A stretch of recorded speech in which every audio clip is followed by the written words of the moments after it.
선생님, 그러면 이 사람들이 종초라는 말을 많이 쓰잖아요. 근데 종초라는 이름 말고 또 다른 이름이 있을까요?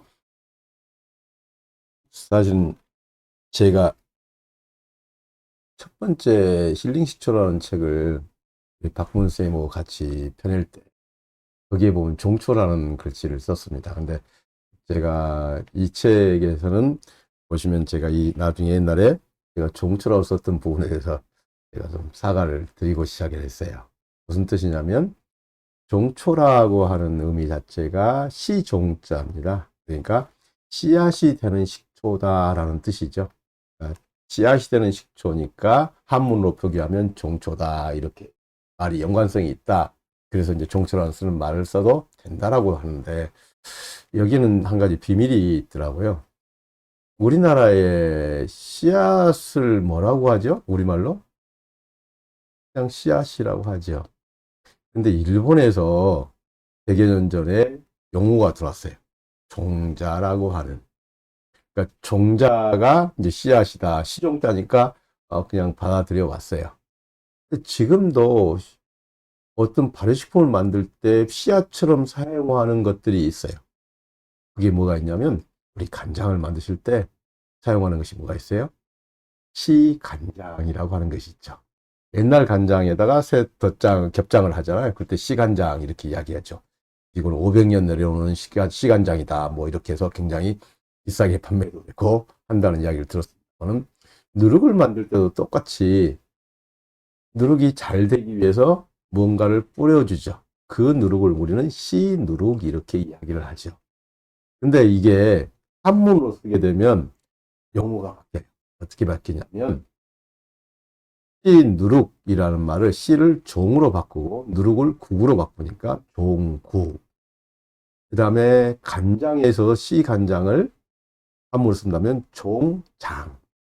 근데 이 말은 우리나라에 존재하지 않았습니다. 종장, 종국이라는 말은 우리나라에 없었던 말인데 어느 날 갑자기 이 말들이 들어왔는데 국군이 간장이나 누룩은 우리말을 지켰어요. 종장이나 종국이라는 말을 쓰지 않고 씨, 누룩, 씨, 간장. 근데 식초는 어이없이 시초라고 표현할 수 있는 우리나라 말이 있었는데도 불구하고 이게 종초로 바뀌었어요.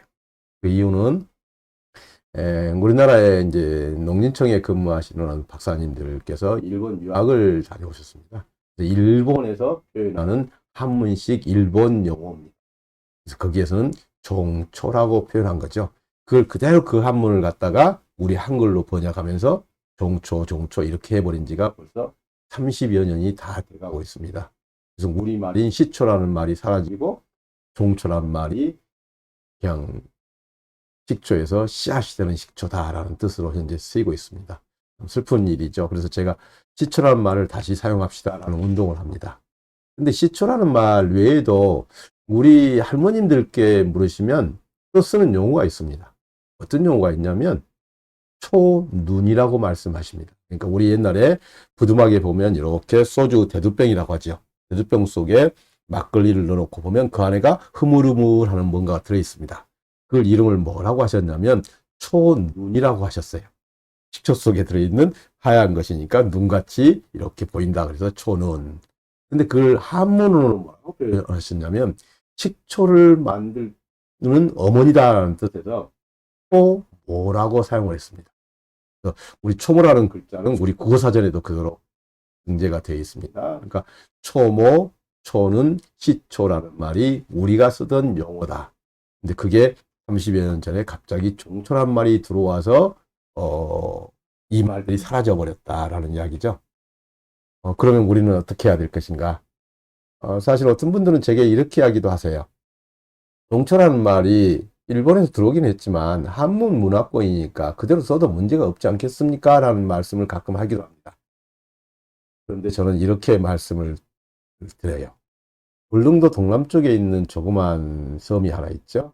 우리는 그걸 독도라고 하지요. 근데 일본에서는 그걸 타케시마라고 부르죠. 타케시마라고 부를 때 일본식으로 한문으로 적어놨겠죠. 한문으로 뭐라고 하면 죽도라고 써놓고 타케시마라고 읽고 있습니다. 그러면 죽도는 한문 표현이니까 앞으로 우리는 독도로 병기해도 된다는 이야기가 될까요? 안 되죠. 이유는 왜 그러냐면 일본과 우리에게는 아주 특수한 역사적인 관계가 있습니다.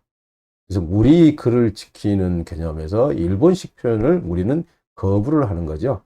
저희들 뭐 소시 쪽에는 굉장히 일본어하고 우리 한국말이 이제 막 혼재되어 있었어요. 그래서 우리가 잘 쓰는 용어로 도시락 그러면 벤또, 젓가락 그러면 와리바시, 이런 용어들도 이렇게 썼지 않습니까? 안경 그러면 할머니들 보시면 지금 또 메가네 이렇게 이야기 하시고요. 그래서 요거 용어들은 어때요? 아무리 그걸 한문으로 바꾼다 그래도 우리식 용어가 있다면 우리식 용어로 바꿔서 써야 되지 않느냐. 무조건 외국어라 해서 배척한다는 개념은 아닙니다.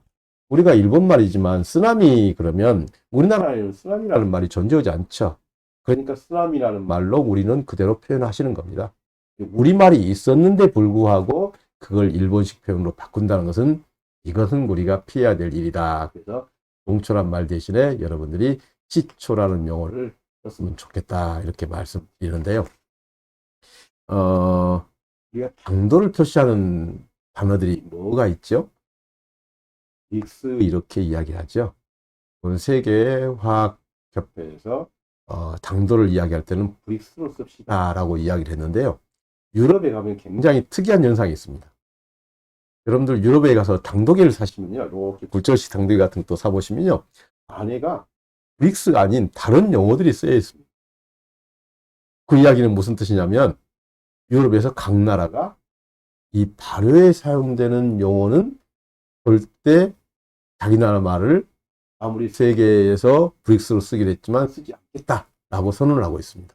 예를 들면 독일은 브릭스란 말 대신에 웩슬러라고 쓰고 있습니다. O, E 그래서 점 2개 땡땡 찍어진 단어가 바로 웩슬러라고 하는 단어고요.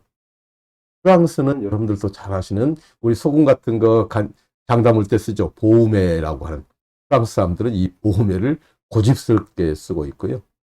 이태리 사람들은 가면 BABO 그래서 바보라는 단위를 브릭스라는 단어 대신에 사용을 하고 있습니다. 이 이유는 뭐냐면 왜 쓰는 용어들을 고집하는 이유는 이거는 곧 그 나라의 핵심적인 문화입니다. 핵심적인 문화를 외국의 용어를 바꾼다는 것은 우리의 문화를 버리는 것이다. 그래서 철두철미하게 이 브릭스라는 단어도 웩슬러, 바보 또는 보험이라는 말을 고집하고 있는 겁니다.